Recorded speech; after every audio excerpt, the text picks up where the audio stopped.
2020, and we are hosting this as a virtual meeting in accordance to the rules under Hillsborough County. I'd like to call the meeting to order and determine that we have a quorum today. Please call the roll.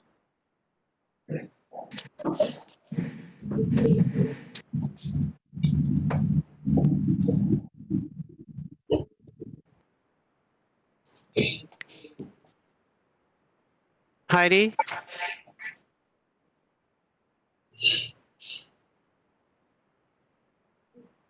I'm sorry, I do not have a roll sheet. Okay.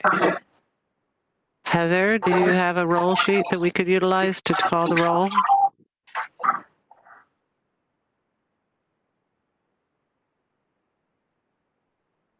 She's working on it.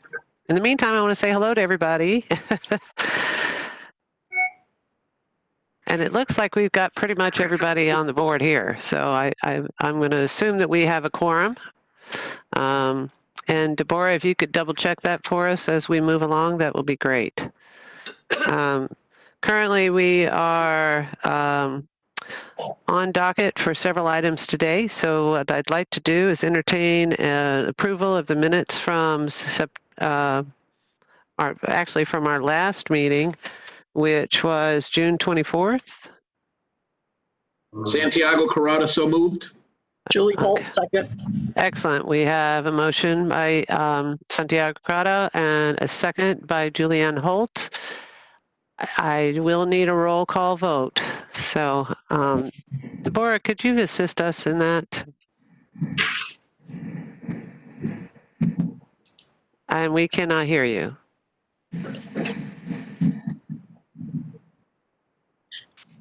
Yep, she's muted now. Okay.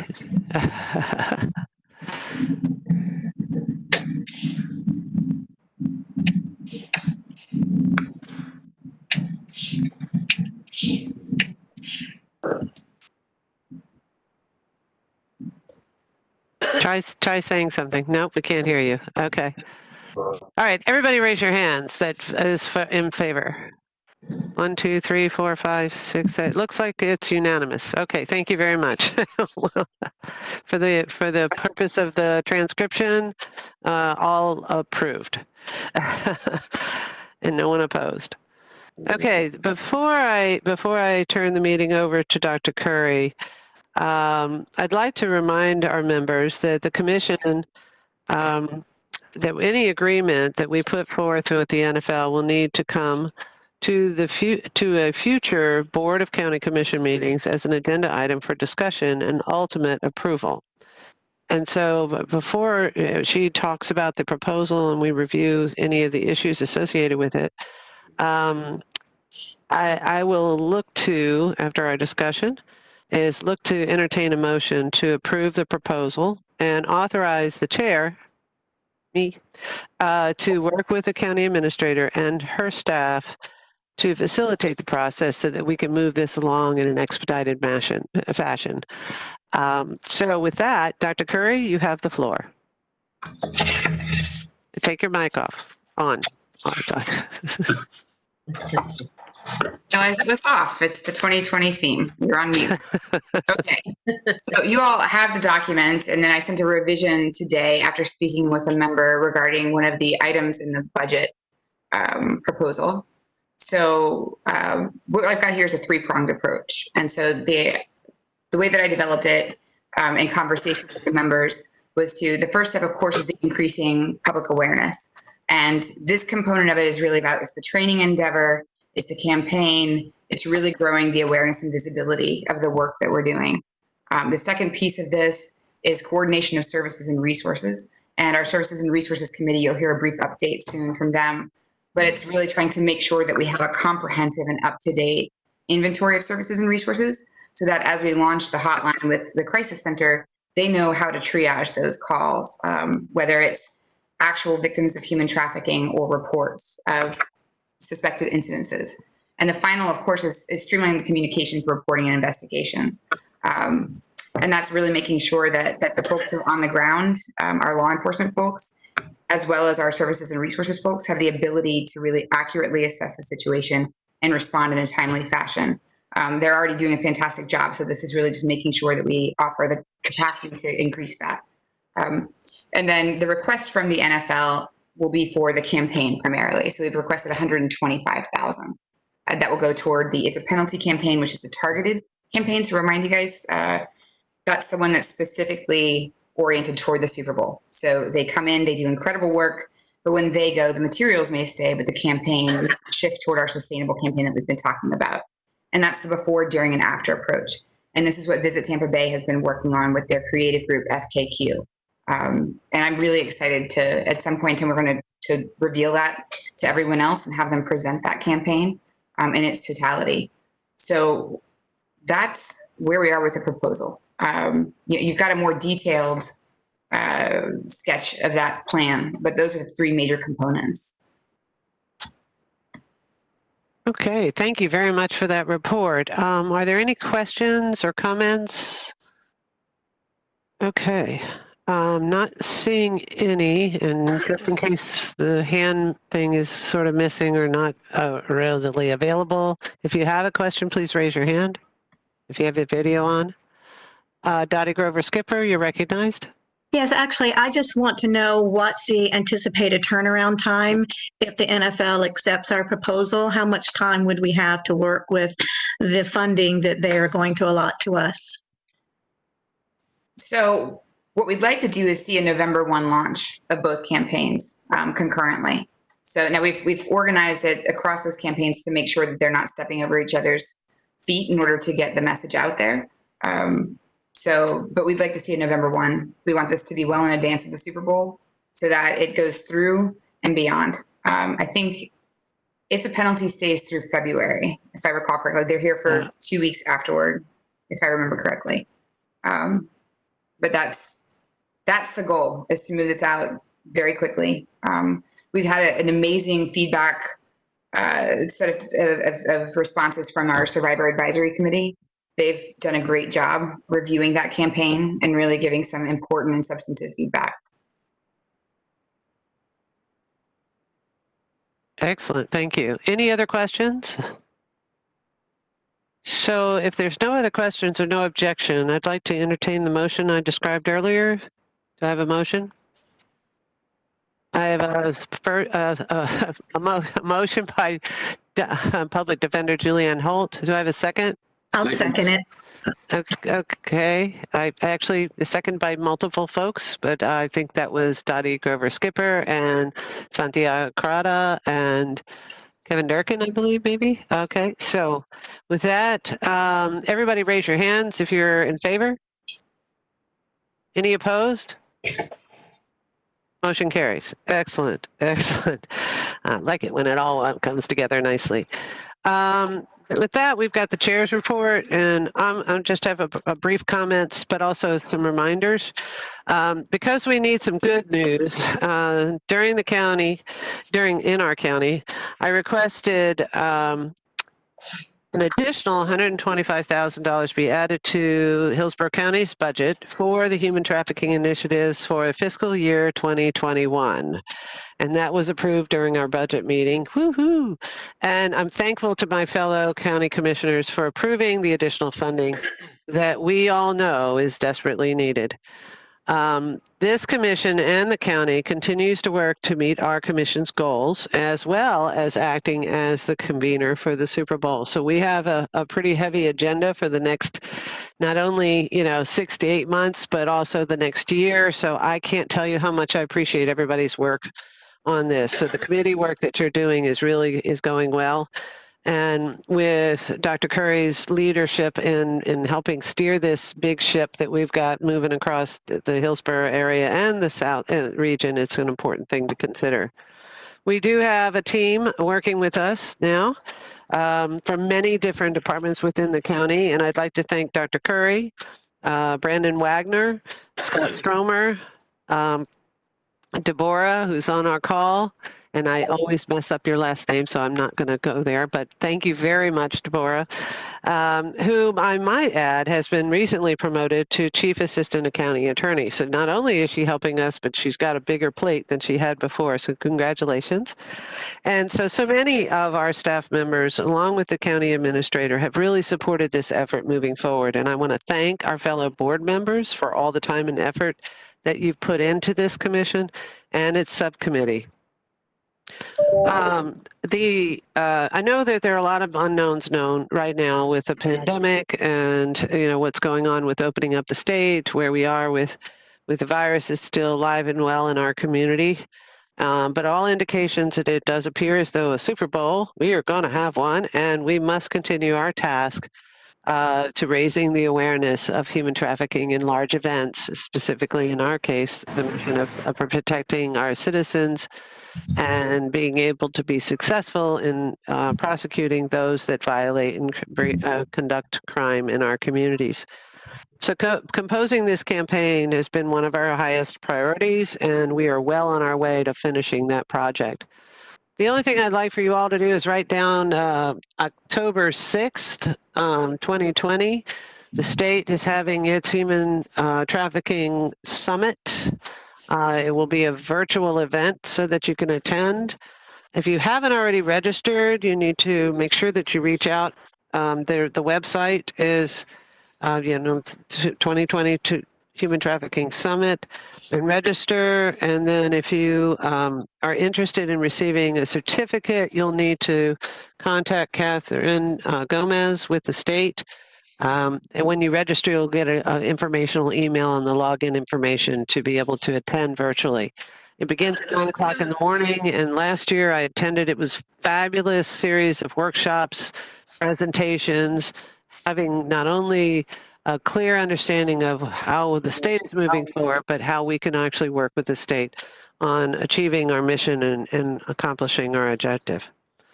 And thank you all for being here. The next item on the agenda is the working group update, and the first item is the Education and Awareness Committee. Santiago Corrada, you're recognized. Thank you, Madam Chair, and so many of our committee members are in our meeting today in attendance.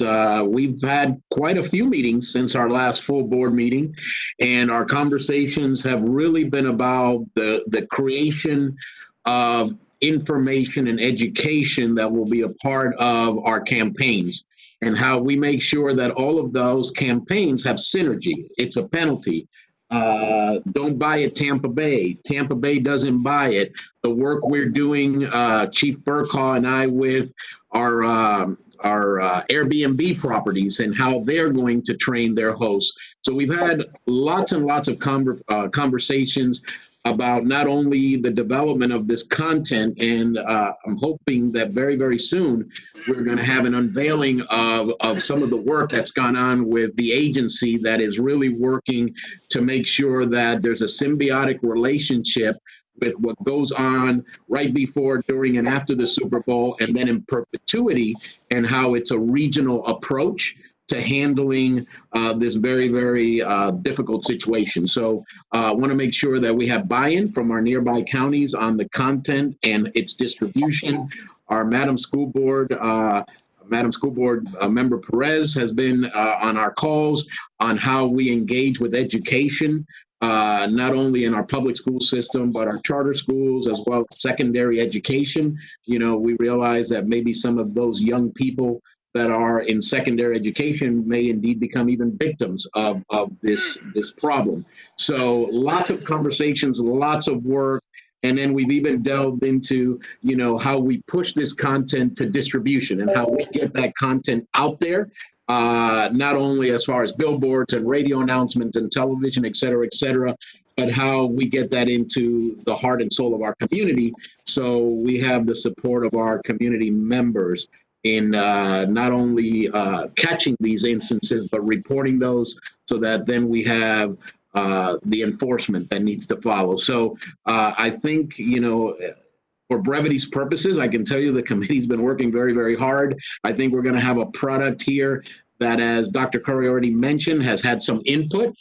by those most affected by this significant issue, and our creative agencies working through all of that input to make sure it's incorporated in the final product.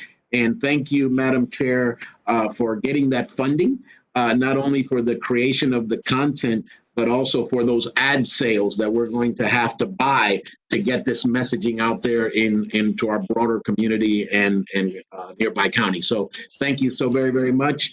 Dr. Curry, I don't know if you need to add anything. You've been to all of our meetings, and I guess we've had 3 or so after our last board meeting. So I don't know if I've missed anything, but I think I've done it in an abbreviated form. You did a fantastic job. And actually, it seems Deborah is having some mic issues. So I can call the roll just to ensure that we do have, I'm fairly certain we do, but I can go ahead and call the roll in between, if that makes sense to do now.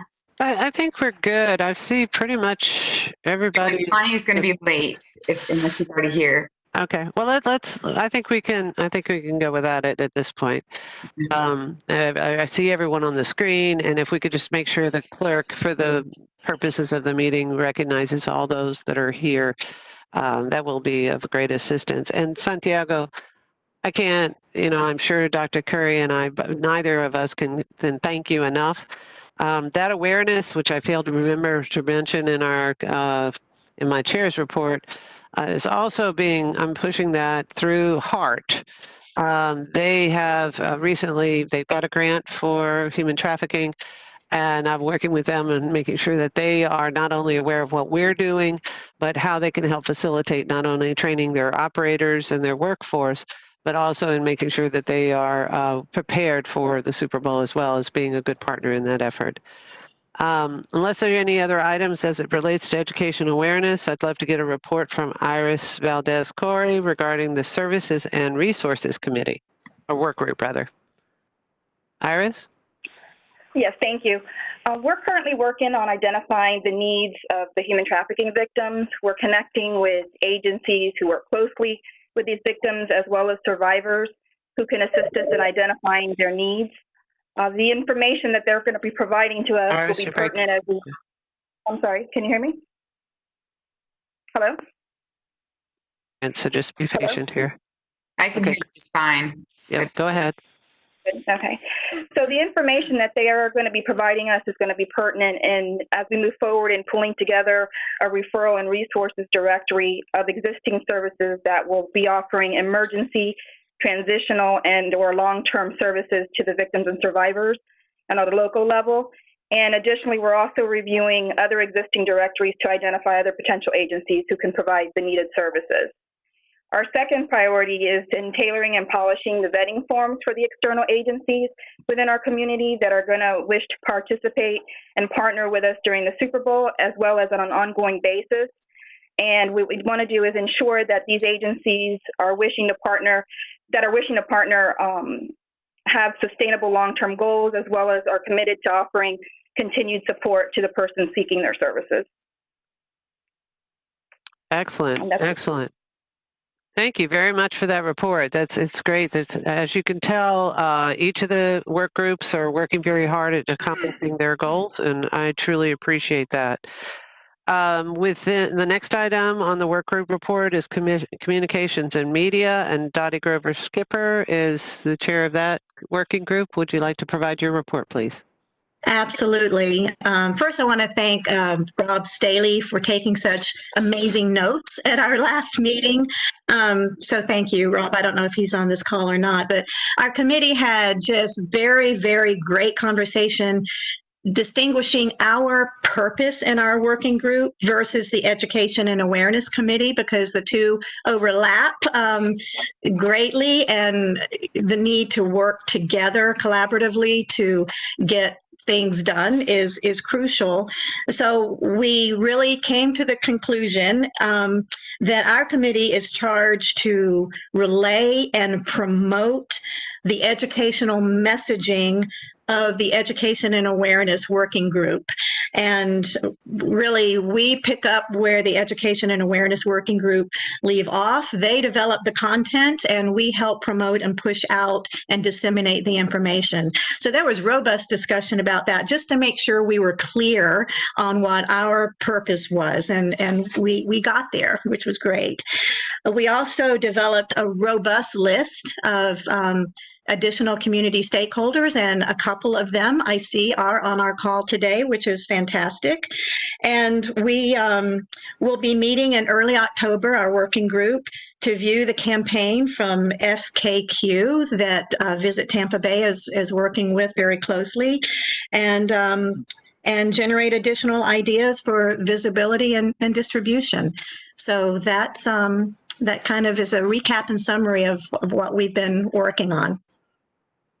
Excellent. Thank you very much. Any questions? Just raise your hand or what? Okay. All right. Moving on. The next report is from the Working Group of Legislative and Judicial Affairs. This is being offered by Public Defender Julianne Holt. Your mic's on. Off, rather. There you go. Thank you. Good afternoon, everyone. We had a very rich discussion, and we determined that our group's goal was to examine, vet, and implement best practices for successful investigation processes, victim support, prosecution guidelines for traffickers, demand-side approaches, potential lobbying and legislative opportunities, mapping of court system processing, and models for victims treatment court. We also identified and expanded a diverse stakeholder map, and we will be meeting with that larger group in early October, during which time we'll identify and organize around 1 or 2 priorities that will actually be achievable in advance of the Super Bowl. And that would be our report, Commissioner. Excellent. Thank you very, very much. So as you can tell, we got a bunch of hardworking folks and doing a great job. And in order to honor everyone's time, we're going to move on to the liaison updates. These are a group of folks that are working alongside of us and doing amazing work as well, that can complement our efforts here and are doing great work. The update next is from Pasco County's Commission on Human Trafficking. And Dr. Curry, would you like to introduce Corporal Alan Wilkett? I will, and I think I'm actually going to speak on behalf of Corporal Wilkett today, because I know he has 8,000 speaking engagements on any given day and is exhausted. And so I have to do that today on his behalf. But I know he's here. So hi, Corporal Wilkett. Thanks for attending. So he and I have been in conversation, and many of us have been in conversations about creating a regional response. I see Sarah Mahoney's going next as well, and she's part of those conversations too, to make sure that we're creating truly a coordinated response across county lines. We know the issue doesn't stop at the Hillsborough County line, nor does it stop at the Pasco County line.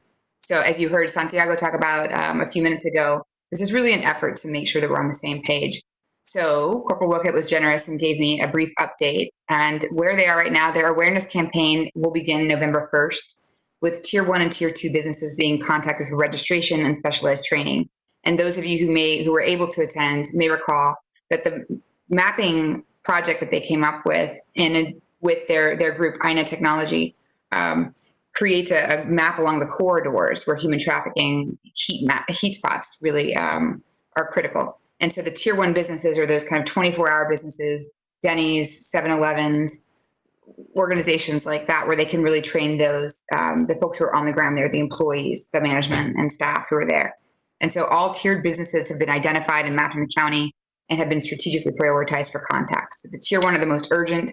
Then you've got the Tier 2 that you like to reach, and Tier 3 being the ones that once Tier 1 and Tier 2 have been addressed, you can go to Tier 3 businesses. Those will probably be further apart from your I-4, from your major corridors. So they're working on presentations for tourism and the Human Trafficking Foundation, which will be completed in the next 2 weeks, as the engagement process will be facilitated through them. We can send out more details about that. But the Pasco County Human Trafficking Commission is completing their marketing campaign with handouts, decals, and digital marketing. So we're going to see how we can collaborate with the work that's being done at Visit Tampa Bay through FKQ to make sure that we're all in the same kind of, we're streamlining our message so that it's regional. So that's what we've got from Pasco County. Thank you so much, Corporal Wilkett. We appreciate it and appreciate your time. Excellent. If you weren't able to attend the presentation of the technology and you can't begin to appreciate the amount of data that's being gathered, the amount of intel that's being gathered in order to really facilitate two things that we are focusing on: getting the message out, helping people know what it looks like, and then how to help investigations be very effective. So it's a win-win, and thank you, Corporate Wilkett, for assisting us in that effort. The next item on the agenda is an update from the Florida Alliance to End Human Trafficking. And with us today is Sarah Mahoney. Sarah, you're recognized. Thank you very much, Madam Chair, and thank you. You actually gave a little bit of my presentation for me. The most important thing that we just wanted to bring everyone's attention today is the Human Trafficking Summit, which will be on October 6th. We are really excited that Tim Tebow, we recently announced that he is going to be our keynote speaker, which we are elated about. And we have, as last year, for many of you who were there were 4 breakout sessions, but being that we're doing it virtually, you've got the opportunity to go to 20 different sessions. We have over 16 hours of content from survivors, advocates, legal representation, law enforcement, service and health providers. And we really think it's going to be really something special. And I'll tell you, what is unbelievable to us is that we have 5,500 registrants from over 41 states.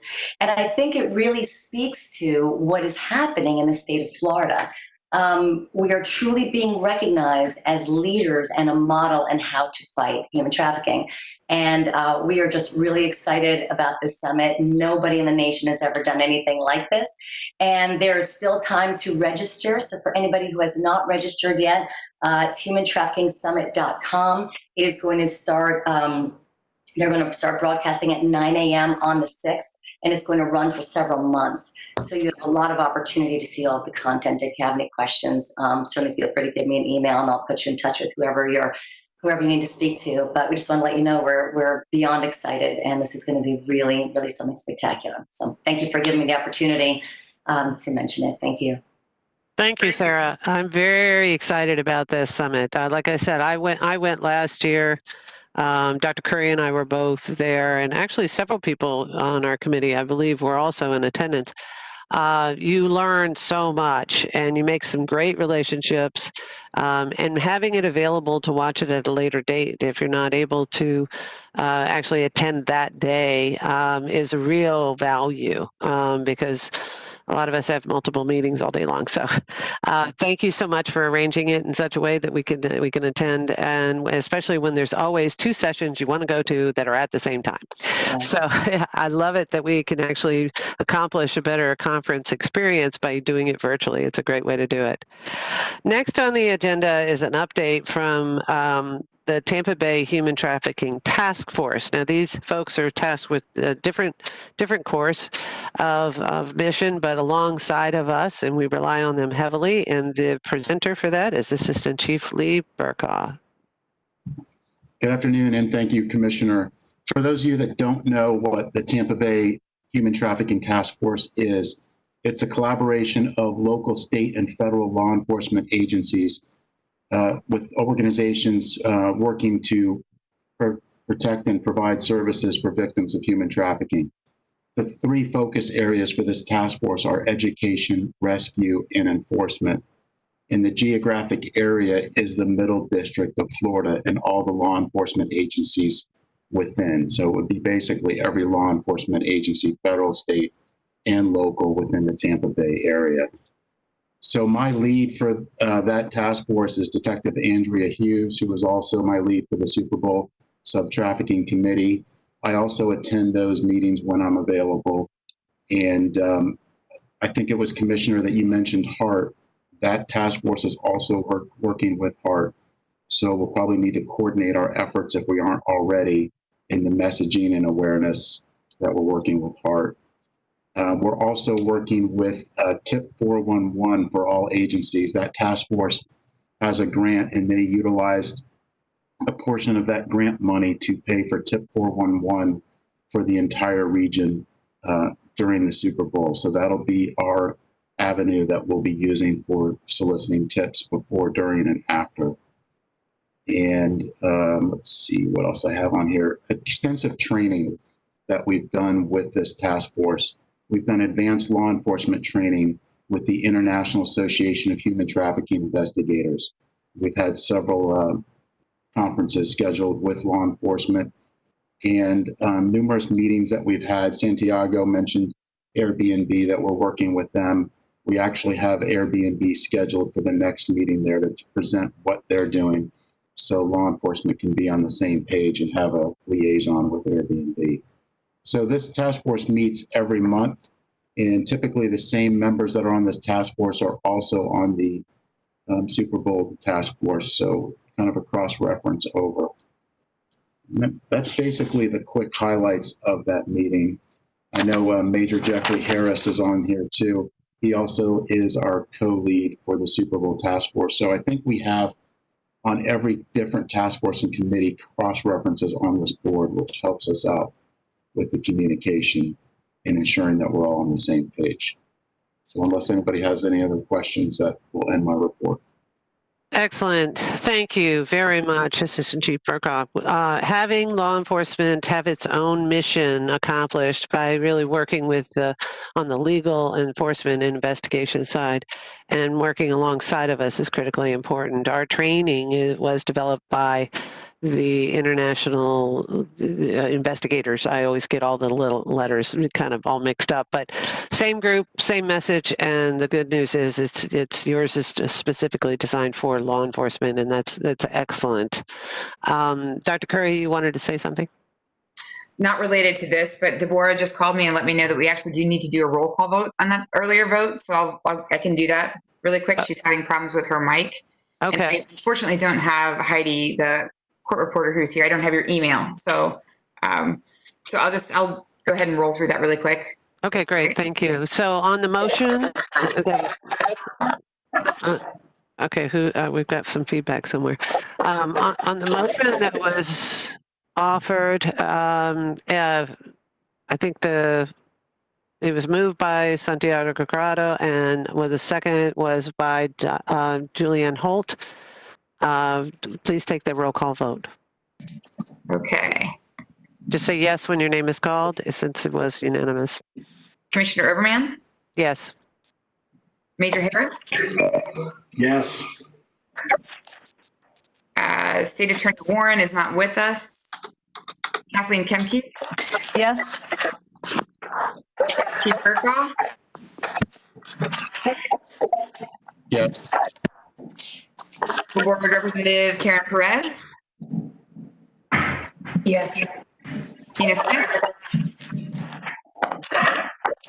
Yes. Dottie Gruber-Skipper? Yes. Santiago Carrada?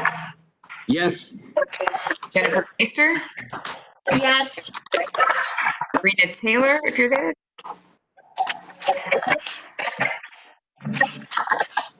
Sergeant Durkin?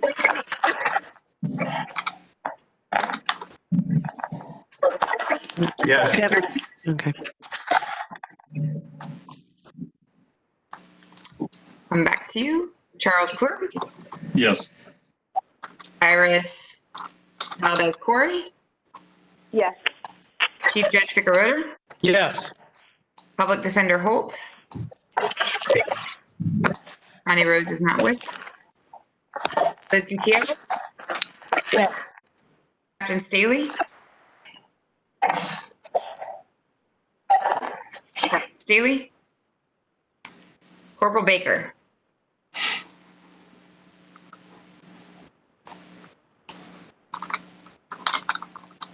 I don't see him on the call. I don't either.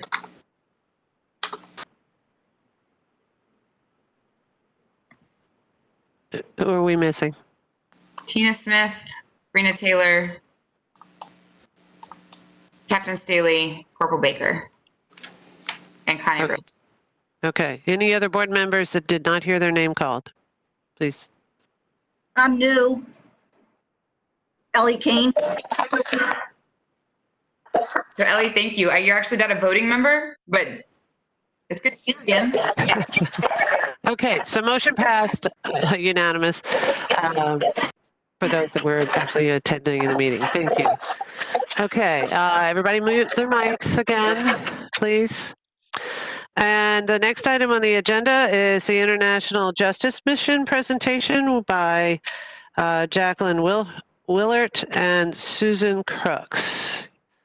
either of you can take turns, or you both can open your mics as long as you don't compete with each other. You're recognized. Can you hear me?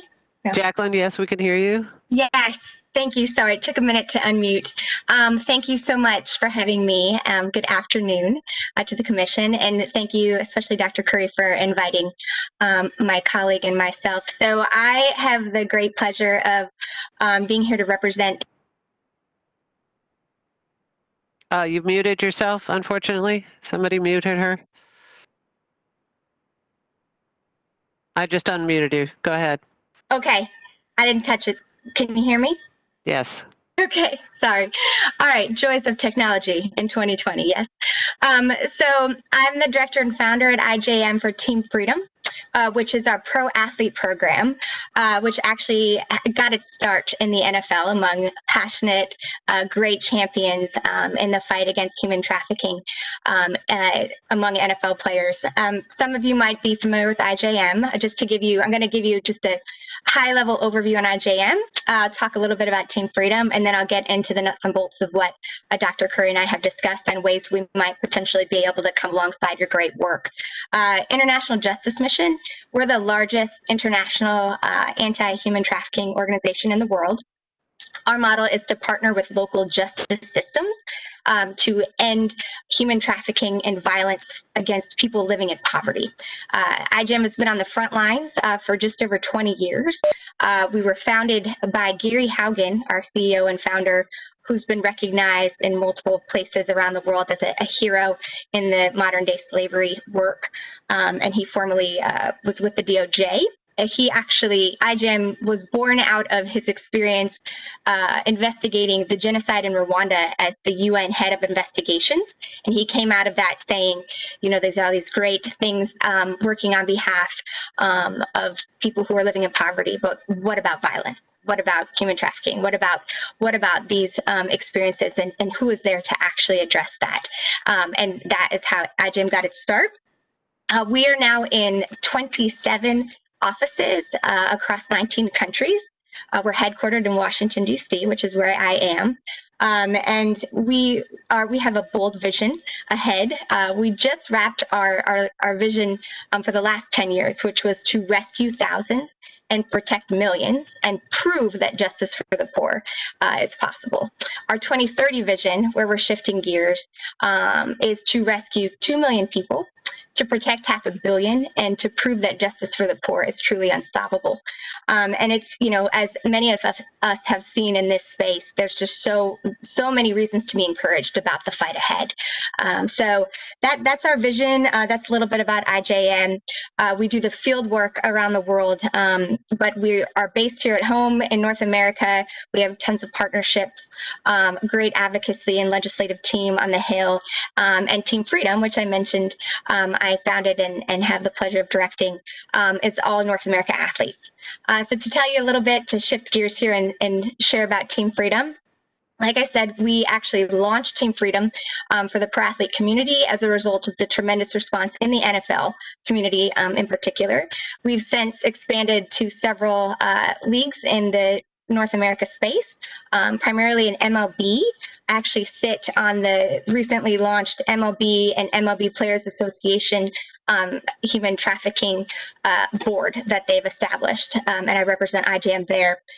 So we are also in the NHL, and we've started to attract athletes from other spaces.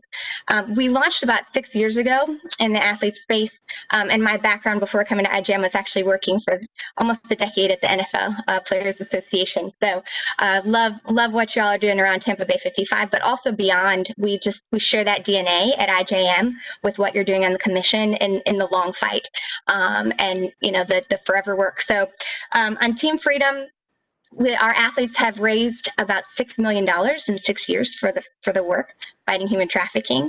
They have brought the fight in front of tens of millions of people. We had just a couple years ago, actually, a hometown hero from the Tampa area, who some of you might have heard of, Trey Burton, who's now with the Colts, He was the Philly special guy at the Eagles when the Eagles won the Super Bowl a couple years ago.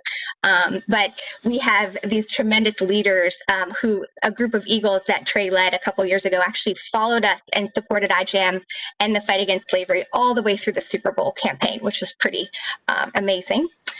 So we've got them doing all these tremendous things. They've gone to the field. They've met with survivors. They've met with heads of state to advocate on behalf of those that we serve and on behalf of survivors of human trafficking. They've spent time on the Hill here at home, and they're just tremendous leaders. We have just so much encouragement and excitement over what's happening in the pro-athlete community. And these are, I always say about Team Freedom, and I mentioned this with Dr. Curry, but they're really excited. We're excited to bring the full weight of Team Freedom to this effort. And what I always say about the Team Freedom athletes is that they are invested for the long haul. It's not someone raising their hand saying, yes, I will, you can use my name for this purpose, but like this is their fight, this is their passion. So they're really excited to come alongside your work here. And then a couple just specifics on what Dr. Curry and I have talked about, ways we have talked about IJM potentially coming alongside you all. One, we just love to offer our people resources. Having been in the trenches and, doing the field work, the day-to-day work of justice, we've learned a lot. And we would love our people resources for any of the committees. Would love to be available. We love your heart of the survivor being at the heart of everything that you're doing. And that's just baked into what we do. We just launched this year, after several years of planning, a global survivor network that is tremendous and is the future of the work. And there can be a lot of shared best practices there for what you're building, and a lot of great resources, including the survivors on the board. Also, our aftercare team has really just blazed trails. We really set a new kind of world-class standard, and not just what we do at IJM, but how, and the different casework types that we have and the aftercare that it requires, and what we've set up around it is truly remarkable and world-class. Our investigative team, several of them would love to lend any best practices that they can if it's helpful for into the long term. Our advocacy team, Heather and myself and one of my colleagues have spent some time together really talking about our efforts in Washington. Our team at IJM there on the legislative side and advocacy has really led the way in Washington for very key legislation over the years, and established a lot of relational capital there that we'd love to bring to weight. So people resources. And finally, we've talked about in January around National Human Trafficking Awareness Month, a virtual campaign that IJM can bring to the table and sponsor that we'd love to collaborate on and develop. We have several examples that I've shared with Dr. Curry about ways that we could do that, but want to make it unique to what's needed in this space. And, one element, we might even be interested in adding an advocacy element. Our advocacy team has done a tremendous job in terms of virtual campaigns in this 2020 environment we find ourselves in. So we think we can lend a lot to the space there. And finally, we've talked about possibly even hosting a live event with Trey. I think Sarah mentioned the Tebows. They're a partner of ours, and we've talked about hosting a Topgolf event, maybe with Trey Burton and the Tebows, but also across sports, bringing leaders who've really been blazing trails in this space already for years and investing their own resources and time to come around your great efforts and what you're doing for Tampa Bay 55 and beyond. And Trey Burton and others have shared that are local to your area, that they're really excited also to be kind of hands and feet moving forward and be involved on the local level in the community that they loved. So just a thank you for your work. The way that you're doing it is tremendous, and we're super grateful to be in the conversation. So thank you, Dr. Curry, and thank you to the Commission. Thank you. Thank you, Ms. Willard. That was an excellent presentation, and it helps. Another ally, especially one that's in Washington, doesn't hurt. So I really appreciate the work you're doing, and looking forward to having you maybe attend some of our working group meetings so that we can get to work on some of those items. Thank you so much for being here today. The next item on our agenda is the In Our Backyard presentation done by Nita Bells from In Our Backyard. Nita, you're recognized. So Hi, thank you for having me. I think there's going to be some slides coming up here. I just want to thank you for the invitation to be here today. And thank you, Dr. Curry, for inviting me. And Dottie, you've been awesome. We just wanted to tell you a little bit about what we do and what we're planning for your Super Bowl. And this is your Super Bowl. Somebody mentioned that Florida is becoming a leader in the anti-trafficking efforts. As somebody from a national nonprofit who sees this and has done, this will be my 12th Super Bowl, we see that. And so kudos to you all for what you're doing. It's great. Little bit about our organization. In Our Backyard is a national nonprofit that links arms across America in the fight against human trafficking. So our impetus is to work with you, not to come in and, come in with our own ideas. We come alongside, and as doing Super Bowl, we've done enough of them. We can bring the information that we've learned from all of the other Super Bowls to be able to help you in your planning and tell you what we've seen that works and what doesn't work. A little bit about us. We do anti-trafficking work 365 days a year. We have 7 programs. Super Bowl is one of them. Freedom stickers, we will be incorporating into our work in Florida. We have those in all 50 states. We've done about 500,000 freedom stickers nationwide in restroom stalls. Teens Against Trafficking, that's a schools program we do in Oregon. We won't be involving that.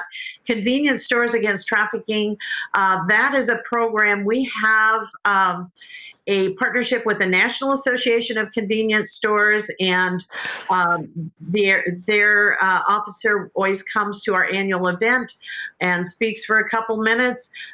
Super Bowl, we'll talk about that. Legislative advising, you can see this picture on this slide is us with our governor with a freedom sticker bill that we worked with her to sign. We work actively in legislature throughout the year. Survivor advocacy, we work a lot with survivors and are absolutely victim-centered and trauma-informed. Training and awareness, so that also will be involved in our work, and we are available for trainings. I typically do, and some of our other team does trainings surrounding our work at Super Bowl. If we can go to the next slide, Dr. Curry. Human trafficking in the Super Bowl, we know that it happens 365 days a year. It also happens in other venues. I was happy to hear about other organizations that are working in other venues and about Tampa working with other events, because they absolutely, Super Bowl's gotten the name, but it happens everywhere.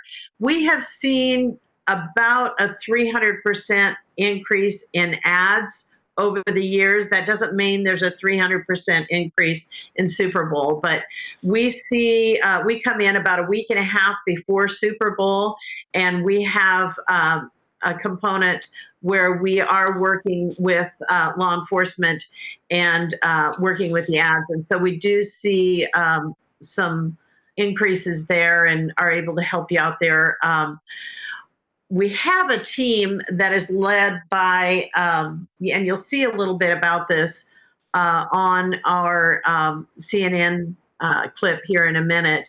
We have a team that is led by Sergeant Molly McDade, and she is a national expert on harvesting intel from jail calls and jail communications.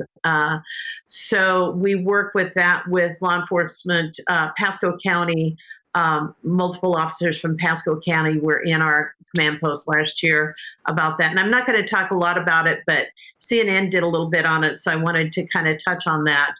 And basically, our work has raised awareness over the years, and we link arms for many years of sustainability. We're not here to, just come and go. We understand that this is just a platform by which your community will be even more effective afterwards.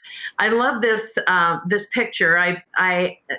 This is a New Times from 2010 Super Bowl in Miami. You can see that this was actually given to me by some undercover police officers, pulled it out of a little container on the side of the road where we were working. New Times, it's Super Blow with a voluptuous blonde and snorting cocaine on a football. So unfortunately, it has gotten that reputation. But as you'll see in the next clip, Dr. Curry, if you want to play that clip, our motto is that human trafficking cause Super Bowl. Oh, go ahead. With hype, large crowds and big dollars. But some local officials are concerned those dollars could be spent in a more sinister way. And it's not just about the lead up to game day. The awareness campaign stretches from the airport to the taxi cabs to hotel rooms and beyond. In this convenience store just miles from the stadium, an opportunity to spread the word or even spot a victim. I met Nita Bells, executive director of the non-profit organization called In Our Backyard. Yeah, and this store has done an excellent job. They've got the freedom sticker and the information about human trafficking right here on the front door. She has traveled to 10 Super Bowls with her organization. The Super Bowl does not increase trafficking. Sex buyers increase trafficking. She fights human trafficking by partnering with stores like this one. Traffickers bring their victims to convenience stores every day. The volunteers know that, so they put the human trafficking hotline number inside bathroom stalls for those rare moments when a trafficking victim is alone. We have documented cases of people that have actually found freedom as a result of the freedom stickers. Haley Bauer represents this chain of petrol stations and convenience stores, where they train employees how to spot potential victims and traffickers. They're probably coming in to buy drinks, snacks, anything that they need for their hotels. So, yeah, we think they will be coming in, and hopefully we can put a stop to it. You've got your eyes open. Their eyes open, ears open. We're ready. There are other eyes and ears that to be open. Nita led us to this secret location in downtown Atlanta, where volunteers are scouring the dark web, looking for new leads to feed to law enforcement, with the goal in mind of finding missing youths who are at risk of being trafficked. These are some of the children in our missing children's book, and some of them, as you can see, have been recovered. Here we met Cheryl Chicky, a volunteer with a personal connection to trafficking. I was exploited as a youth around the age of 10. I was pretty much pinned in the midst of a neighborhood young child trafficking abuse ring. Overcome with emotion, she revealed it took her years before she realized what was happening, but hopes her work can prevent others from the same trauma. I think the most rewarding experience, I've been around 4 years now, is actually this Super Bowl, meeting up with convenience store workers and hearing them say they've seen some of these kids in the booklets. A glimmer of hope in the fight to save lives, as officials and activists use events like the Super Bowl to highlight a year-round problem. Robin Kerner, CNN, Atlanta. Yeah, so that gives you just a pretty good idea of how, if we can go to the next slide, Dr. Curry, gives you a pretty good idea of how we work in these in the Super Bowl. CNN likes to get their space. So the missing kids booklets that they mentioned, we hand those out not just at convenience stores. We work with Uber. We work with taxi cabs. We had in the Houston Super Bowl, we had a taxi cab driver call us in July saying, we think we found some children in the missing kids booklets. They were still using them then. So they really do work. Last year, we don't claim the recoveries. Law enforcement, NCMEC does those recoveries, but there were 15 of the 36 children recovered within a week of Super Bowl out of our booklets. So the convenience store part, we have about 20,000 convenience stores nationwide in 47 states. The Freedom Stickers are in all 50 states. The convenience stores in all 40 are in 47. And so they are educated. We have a video that is geared to convenience stores to educate people there about human trafficking, how to recognize it, what to do. We have indicator sheets showing them what to look for and how to make that call. And so that works well. We've had multiple recoveries as a result of the convenience store. I'm so sorry to do this. I know we're running very low on time, but what I'd like to do, if it's okay with you, is share the slide presentation with the members. Sure. Review in great detail. But one of the reasons we asked these organizations to come and talk with us today is that if you noticed on the proposal, there are several events that we're looking at leading up to the Super Bowl, and these are going to be some key participants in those events. I think we've got some good stuff going on. I really appreciate your time. That was great. Thank you so much. Yeah. Thank you, Nita, very, very much. And looking forward to seeing the slide presentations, but also seeing the great work that you do result in great outcomes for us here. The next item on the agenda before we adjourn is actually future business, any future business items or future discussions that members would like to bring up. And Dr. Curry, do you want to lead that conversation, please? Sure. I was actually just asked by Deborah just to clarify the motion that we discussed earlier. And so I just want to offer a little bit of additional clarification. Okay. All right. The motion that I wanted to entertain that was first and seconded was to approve the proposal and authorize the chair to work with the county administrator and her staff to facilitate the process. Given that the BOCC will need to approve the proposal, we want to do that as quickly as possible. Okay. Okay. Does that help? Great. Thank you. Dr. Curry? I don't believe we have any further business at this point. I think. Okay. Well, just in case any of the members have any future items you'd like to see, please either raise your hand or jump up and down or open your mic. Okay, and not seeing any, the only thing I want to do is remind everyone you don't want to miss the October 6th, 2020 Human Trafficking Summit. And as you heard earlier, even if you're not able to attend that day, if you're registered, then you'll have access to the materials. So, don't miss it. I loved it last year. I learned so much and made some great contacts, some of which we have heard from today. So with that, Dr. Curry, did you have one other item? One other final item, which is many of you know that one of the ideas with these meetings is to have a speaker series kind of approach. And so if there are things that you would like to see or folks you'd like to hear from, please let me know and I'll see what I can do to make that happen. Madam Chair, this is Santiago. Just so that we may not have an issue in the future, do we need to do a voice roll call vote on that motion? We did one for the first motion, and I don't know if we need to do a roll call voice approval for that second motion. For this, there was actually only one motion. It was, okay. A roll call. It was a roll call for everyone for attendance. Okay. And then there was just one motion that to forward it on and then make sure that it's in good form for presentation to the BOCC meeting. But thank you for the question. Yeah, that roll call vote was largely for the motion. Okay. Deborah, are you happy? Okay, got to make sure our attorney is happy. So I want to make sure we do this right.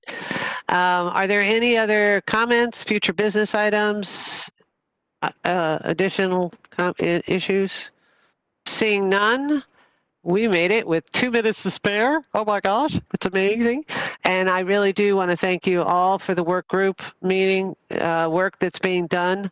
A lot of it's being done in the background. So, and Dr. Curry is my hero right now because she's doing such a marvelous job of moving this mission forward. Thank you so much, everyone, for attending, and we will hopefully see or hear from each other all on October 6th.